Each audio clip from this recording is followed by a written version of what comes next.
How long does it take you to put on one of these outfits? And do you have to spend a lot of time on your clothes? Not really. Once the collars are oftentimes the most involved part because getting the ties in with some of the collars can be kind of complicated. But I can a lot of the times get dressed in about 15 minutes, I'd say. Do you ever wear modern clothes or no? No, I do not. Okay. So this is really a lifestyle for you. Yes, it is. It's not just a way of dressing, but it's like part of who you are. Exactly. Almost. Yeah? Yeah, it's very much an aspect of, even for, work clothes, for that I have to dress a little bit more modern, but I try and, there's a slight split on one end of the bow tie, so I'm trying to get it. What's your work job? What's your job? So this is more for farm work, because my family lives on a farm, and so I help out with the farm work, and for that I have I oftentimes wear surplus. There's an East German field jacket that I have, which is probably from 70s or 80s, and I like to wear these pants. I like to wear these gaiters that are from World War II. They're these fabric extensions. They were often called leggings, and you can use them to turn your pants into boots.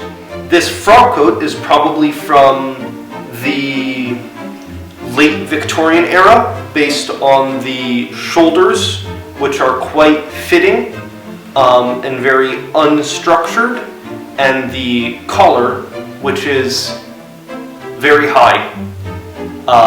So it's the lapels almost have a square shape to them. All of it is very Victorian, and it's made in nice doe skin. One of the cool things of old frock coats is you have little pockets in the vent. So you could put your wallet in there, because if you're wearing a frock coat, everybody knows that you're a dandy, you have a lot of money. So you could, hide your wallet, the keys to your carriage, things like that. These pants they're actually about a size too large for me, but pants from that era, they have a pretty forgiving fit because they buckle in the back.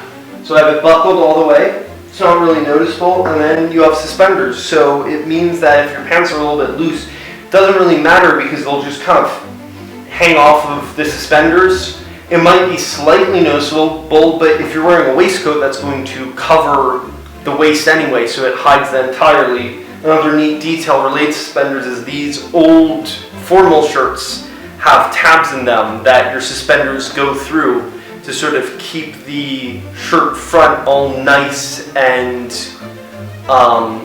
flat. And it's another neat detail of these old clothes, because usually people would be wearing suspenders. They'd be wearing buckle-back pants. Belts didn't really become common until the 20s and the 30s. Tell me what you wear on a typical day. So on a typical day, a lot of times if I have my collars washed, because sometimes I need to launder them, I need to starch them, this or that. If I have my collars washed, a lot of the times I'll wear something like this. I'm less going to wear a low formal waistcoat or a frock coat on the average day. It'll be usually this jacket, a waistcoat like this with a higher collar and just a tie or a bow tie. This is a style that I really like, which is what was called the imperial collar and a tie. It's nowadays the only times that you see a non-turned down collars with wingtip collars, which are almost exclusively worn with bow ties.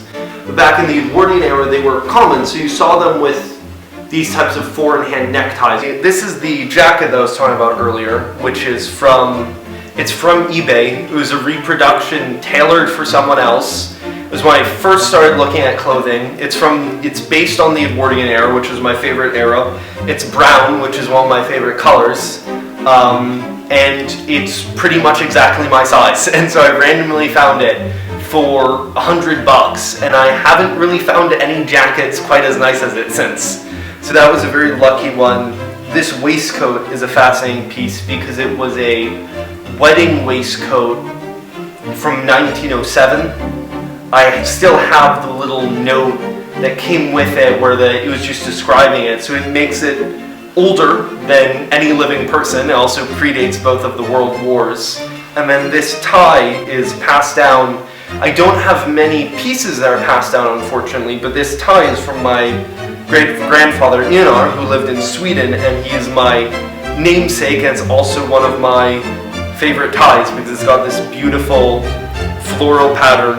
I think my favorite piece is probably the low-cut Edwardian vest that I have, because it's not one that I get to wear as much, but it's a really beautiful piece. It fits me really nice. The wool's beautiful, and that type of garment just cuts a great figure because it tapers towards the waist, embellishes the chest. And that is my favorite piece, though I do love these pants too, because once again they've got this beautiful pattern.